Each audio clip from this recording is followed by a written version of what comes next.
welcome once again. Coach, welcome to the press conference with the service match. If you can give us just how the preparations have been. I think you want me to lie now. Because there's not been any preparations so far. We'll be starting tomorrow. But we've done our work in terms of video analysis. We have looked at probably the last 4 matches that they have played. They're a very good team. Dan has always been that coach that plays very good football. A lot of short passes, but of late, he's also developed a culture of some long balls. The goal that was scored by Shire against Stellenbosch is an evidence to that. But now he also looks for the diagonal dodges. He looks for the balls behind the defense. It's a very good team with a lot of very interesting players.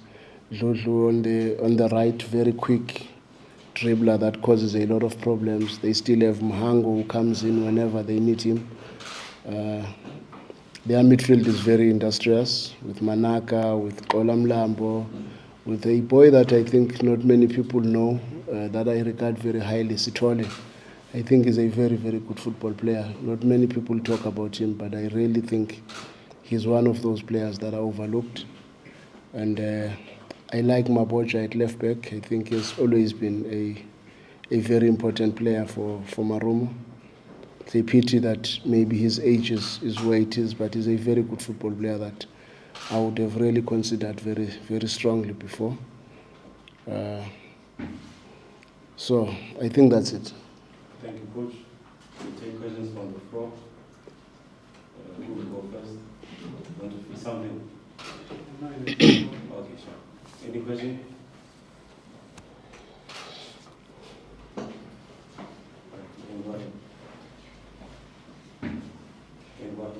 Good afternoon, Coach. Tsepi Khanye from EWN Sport. Obviously, the calendar of Mamelodi Sundowns is one that is quite busy with local, cup competitions, continental showpieces, and even international competition coming up, the Club World Cup. How would you say the frequency and naturally the intensity of all these encounters affect the team, and also how have you gone about managing the strain? It is true that we've got quite a number of competitions that we compete on. And at this stage, it will be very difficult to say how we have done it because it's still in the inception stages of almost all these competitions. But I think at the end, we'll be able to reflect and say, did our strategy work or did it not work? But at this stage, what I'm just happy about is that we have managed to arrive at this stage of the Champions League without heavy legs, which possibly is caused by the league starting late and also to a certain extent our rotations.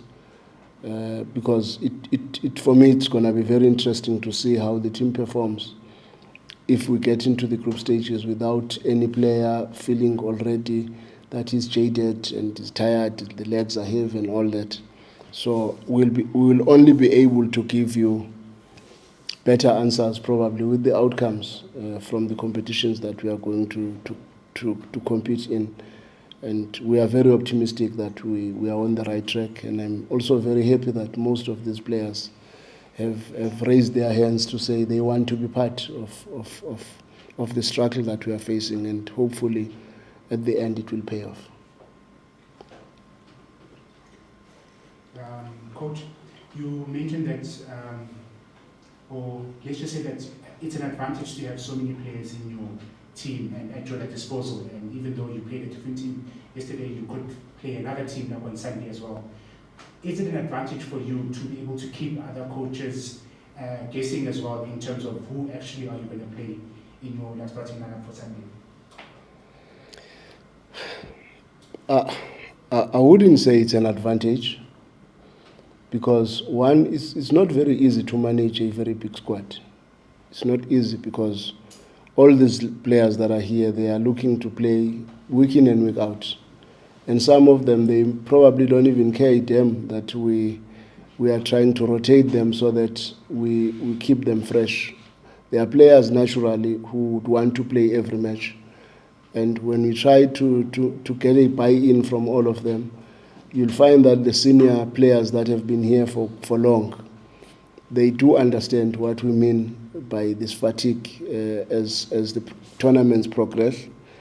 But you'll find that on the new players, it's unusual to play and not play, play and not play when you believe you have done very well. And worse when you have scored or you have created an opportunity and you've got a man of the match award, then the following match you are not part of the squad.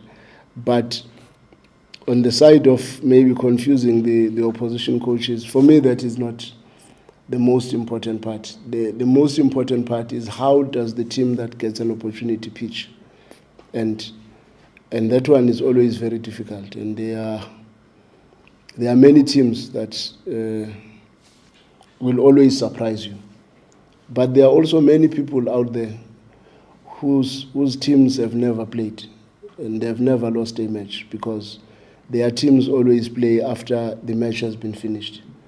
They are able to say, if you played so and so and so and so, you could have won this match. If you played this and that, you could have done this, because their teams never get to play. And those opinions become very important when the team is not doing well. But when the team is doing well, it looks good, and everybody will always appreciate the fact that we have done well so far. But when you go to Polokwane City and play the way we played, then it opens up a can of worms, because people start to say, but why was he not using the other team? And the same people have forgotten that the team that played against Polokwane City is the same team that beat Colina Rose 5-0. So it becomes very, very difficult, because hindsight is always the best side. But the truth of the matter is we are happy that our process is still going the way we have planned. And that for me is the most encouraging.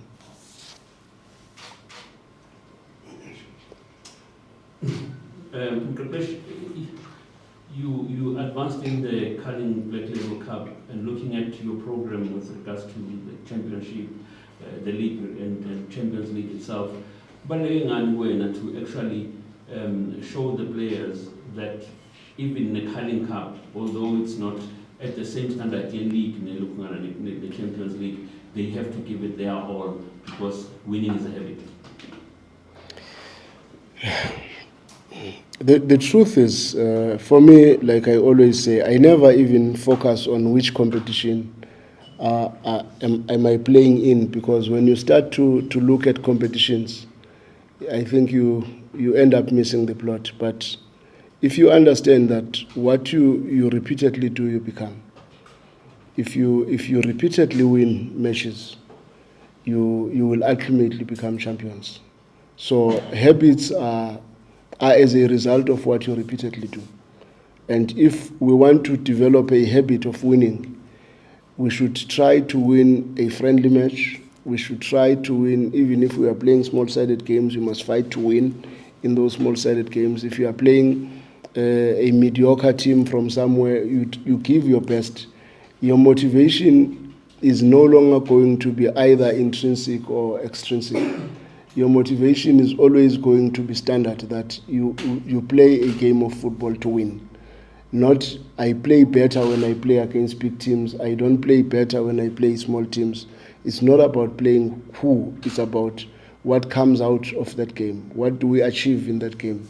Do we respect our tactical agreements? Do we respect our principles in attack and in defense, in transitions? Are we doing what we have trained, what we believe is what is going to help us? And always try to review whatever we have done, regardless whether we're playing against a big team or we're playing against a small team or we're doing it in training, but review and be able to say, but why are you doing this? Because this is not what we are trying to do. And then players get to understand that it's not about the opposition, it's about the match itself. Every match deserves the same respect, because, like I always say, in the championship in particular, you have to win mainly against small teams to win the championship. And if you have a culture of wanting to do well against big teams, it means you will never win the championship.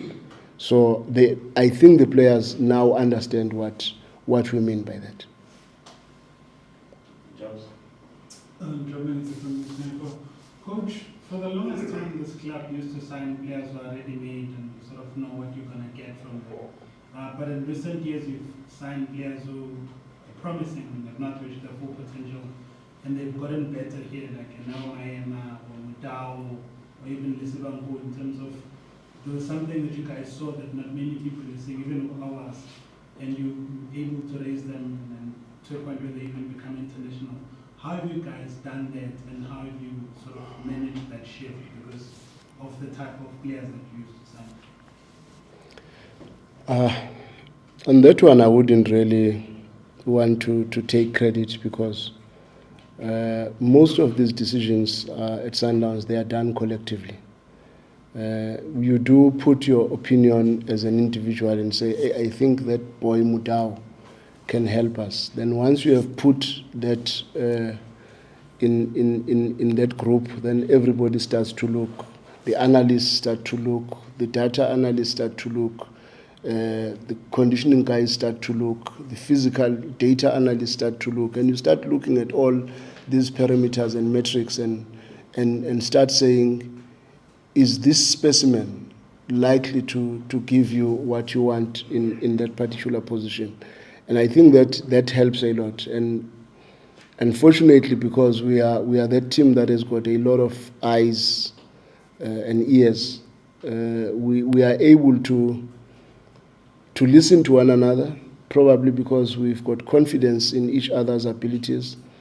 And that is why we always come out with players that maybe not many people have identified at that time, because at least we know what kind of a fullback we are looking for, what kind of an 8 we are looking for, what kind of a 6 we are looking for. And all these parameters or metrics then help us to be able to look and compare data, and even compare data of the players that we have already with the players that are still outside, and say, if the physical data is saying this about this boy,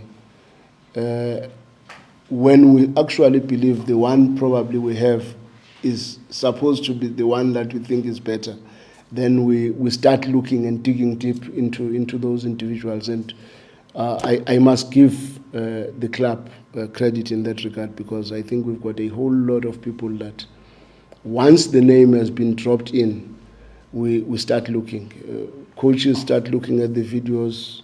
Everybody starts to focus on that individual, and we know the particular metrics that we are looking for. And probably that's where not many mistakes are made in the process, because it's not a one-man show. So if I may follow up, Coach, when they get here, then what is the actual work then that you guys do to get them to that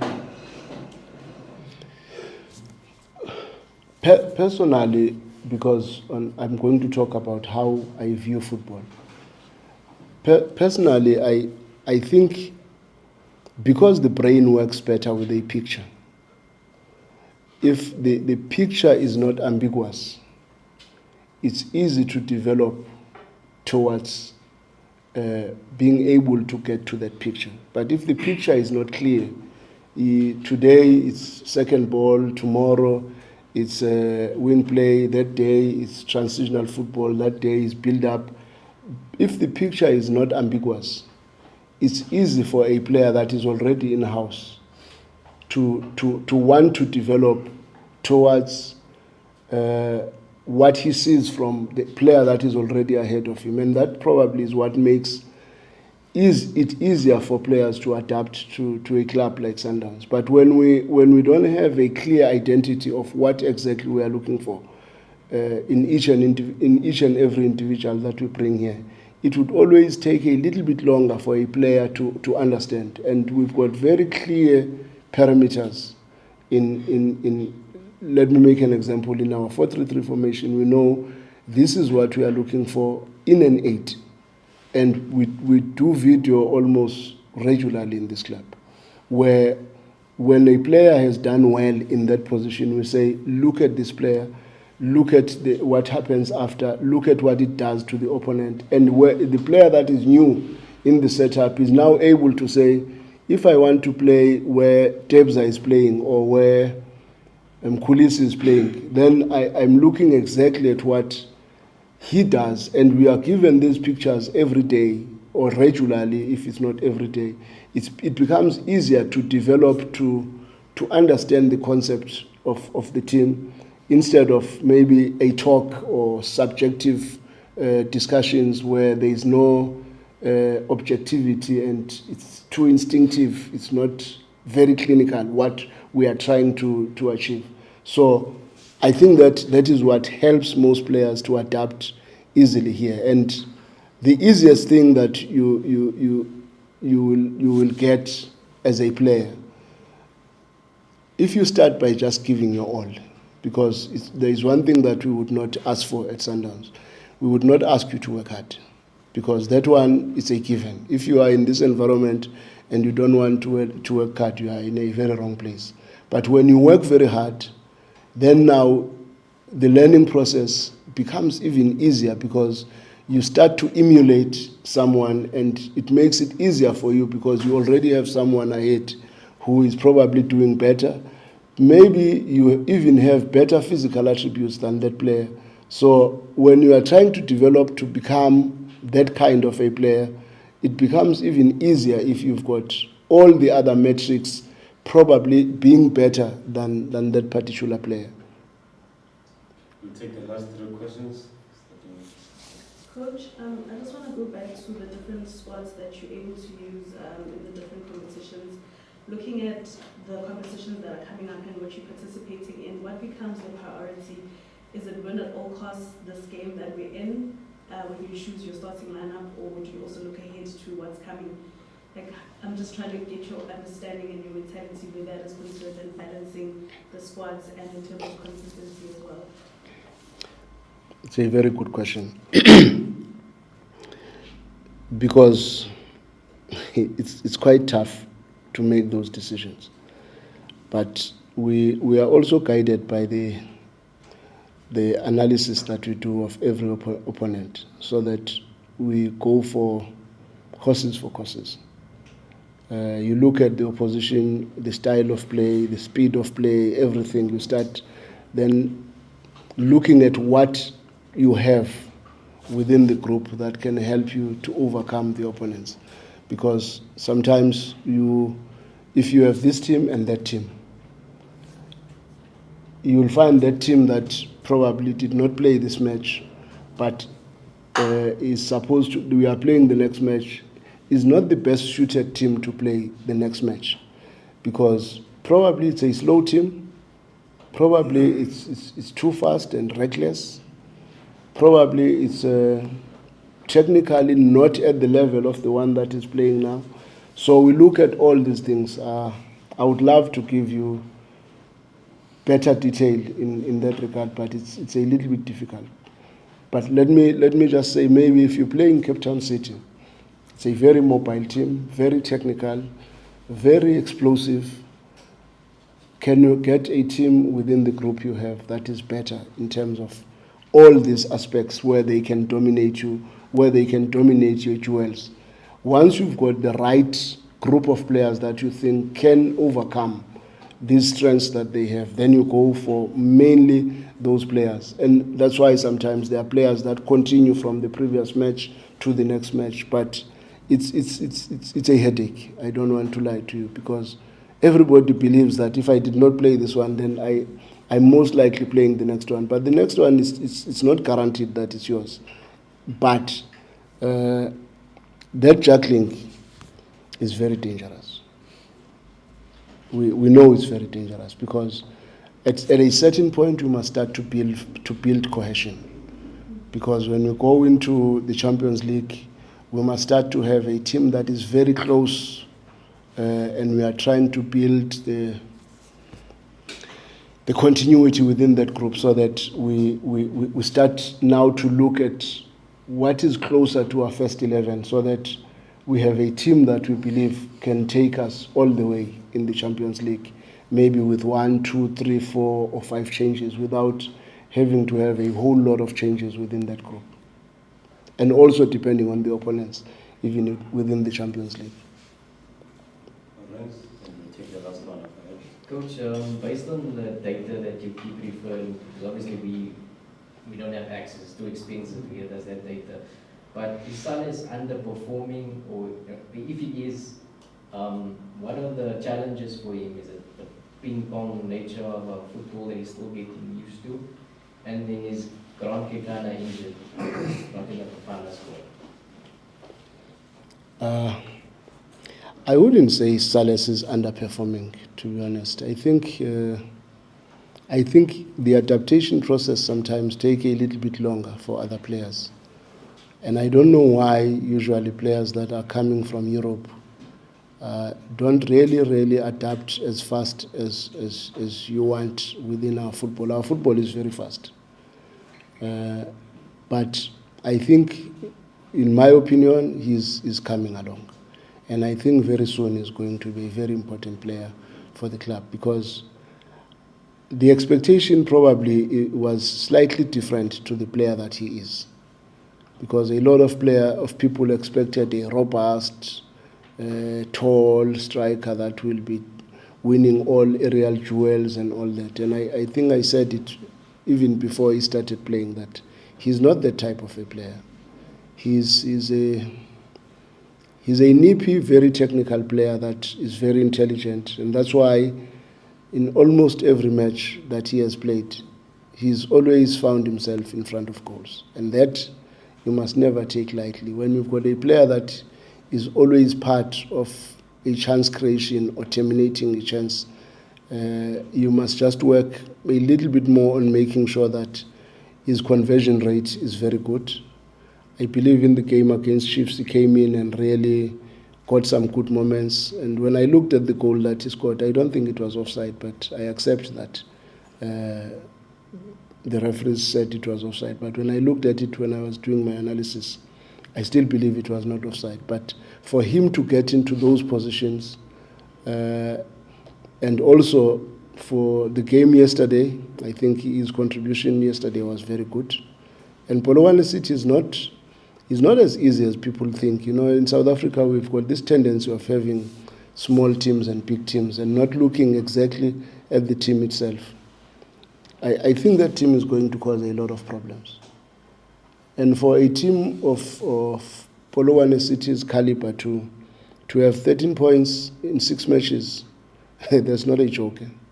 That's an average that can take them to 65 points at the end of the season. And if they were to sustain that form, it really says to you, they are not there by chance. They are not in position 3 by chance. And people must not be surprised when they see that team finishing in the top 2 or top 3. They must not be surprised. What will disturb them is themselves, because sometimes we do destroy our good things. Sometimes we are self-destructive. But I really think the team has had continuity. They've kept the same squad, and that squad is a very strong squad. I can mention a lot of big teams that do not have a squad like that. So, in my opinion, I think when you see Salas performing the way he performed against the team that is very strong defensively, and actually having 2 assists in that match, for me that's very big. And I honestly think there is still more we can get from him. And sometimes you might not get the goals that everybody is expecting from him, because what I know better about him is that he always ranks very high on assists. Grant is not injured. Probably the coach just decided. But I think because even in the previous FIFA break, if you remember, before the last one, he was out and Ngezana was in the team, and this time Ngezana did not come and brought Grant, and Grant played well. I do believe we should give the coach freedom to choose his team the way he wants it in that space. Last question. Jobs. Thank you. Coach, what do you make of the evolution of Coach Dan? Because I mean, he's obviously someone who's clear about his principles and how he wants football to be played, but obviously the various challenges in terms of clubs not being patient with it, because it's a game that requires a lot of patience to sort of evolve in terms of being direct. Like, what do you make of how he's sort of someone who always sticks to his principles, but now adapted to sort of please the bosses so that they give him a bit of time? I've always been a big fan of Coach Dan's. I believe he's a very good football coach. And I've always believed he needs to look at the game probably with a bigger scope and not just your own principles, because a game of football, in my opinion, is played according to situations. And if you are fixed to a particular type of football, you might not get where you are supposed to be. I've always thought he's one of the best coaches who had a particular style of play, but I've always felt in the past he's not very incisive. He does not play to kill. He plays